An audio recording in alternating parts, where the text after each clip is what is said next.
Congrats. Thank you so much అన్న. ఏంటి full కాన్ఫిడెన్స్గా ఉన్నావు అసలు? కాన్ఫిడెన్స్ కాదు, హ్యాపీనెస్ అంటారు ఇది, కాన్ఫిడెన్స్ కాదు. చాలా హ్యాపీగా ఉన్నాను.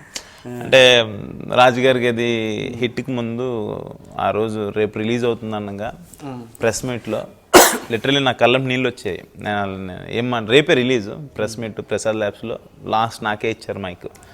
ఒకటే ఒక మాట చెప్పా మీడియా మిత్రులందరికీ అండ్ సినీ ప్రేక్షకులందరికీ ఒకటే మాట చెప్పా, రాజుగారికి ఏదైనా సినిమా నా లైఫ్ అండి, ఈ సినిమా లేకపోతే నేను లేను, ఈ సినిమాని ఎలా అయినా ఆదరించండి, నాకు లైఫ్ని ఇవ్వండి అని నేను అడిగా.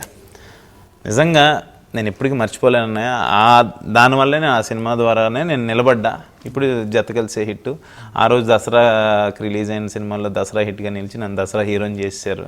ఇప్పుడు క్రిస్మస్కి రిలీజ్ అయ్యి క్రిస్మస్ హిట్గా నిలిచింది. చాలా హ్యాపీగా ఉంది. ఎందుకంటే ఒక మిడిల్ క్లాస్ ఫ్యామిలీ నుంచి వచ్చాం.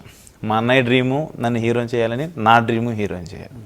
నిజంగా చాలా హ్యాపీగా ఉంది. ముందు వాళ్ళకి ఫస్ట్ ఆఫ్ ఆల్ నేను వాళ్ళకి చాలా చాలా పెద్ద థ్యాంక్స్ చెప్పుకోవాలి. సినీ ప్రేక్షక దేవుళ్ళందరికీ అండ్ మీడియా మిత్రులు వాళ్ళకి నేను ఎప్పటికీ రుణపడి ఉంటా. ఎందుకంటే నేను ఇది నేను పెట్టుకున్నది ఇదన్నా. ఎందుకంటే నేను ఏం చేయగలను వాళ్ళకి, నేను వెళ్ళి ప్రతి ఒక్కరి దగ్గరికి ఏం చెప్పలేను. కెమెరా ముందు నేను ఎప్పుడు యాక్ట్ చేసినా, ఏ ఇంటర్వ్యూ ఇచ్చినా ఫస్ట్ వాళ్ళకి థ్యాంక్స్ చెప్పుకొని కానీ నేను ఏదన్నా చేయకూడదని నేను ఫిక్స్ అయిపోయాను.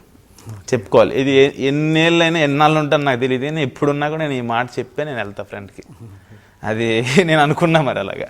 కానీ అసలు హీరో అవుదామని కాదుగా, అసలు సీసీఎల్లో ఆడడానికని హీరో అయ్యావని విన్నాను. అలా అనొద్దన్న, ఇప్పుడు సీసీఎల్లో లాపేస్తారు రండి ఇలాంటి క్వశ్చన్లే మాకు. అంటే సెలబ్రిటీ క్రికెట్ మ్యాచెస్ ఆడాలని నాకు ఇష్టం. చిరంజీవి గారు, బాలకృష్ణ గారు, నాగార్జున గారు, వెంకటేష్ గారు కెప్టెన్స్గా ఉన్నప్పుడు మ్యాచెస్ జరిగేటప్పుడు టీవీలు చూసేటప్పుడు మాకు ఇష్టం. అది ఆడాలి, అందులోకి వెళ్ళాలి. నాకు క్రికెట్ అంటే ఇష్టం.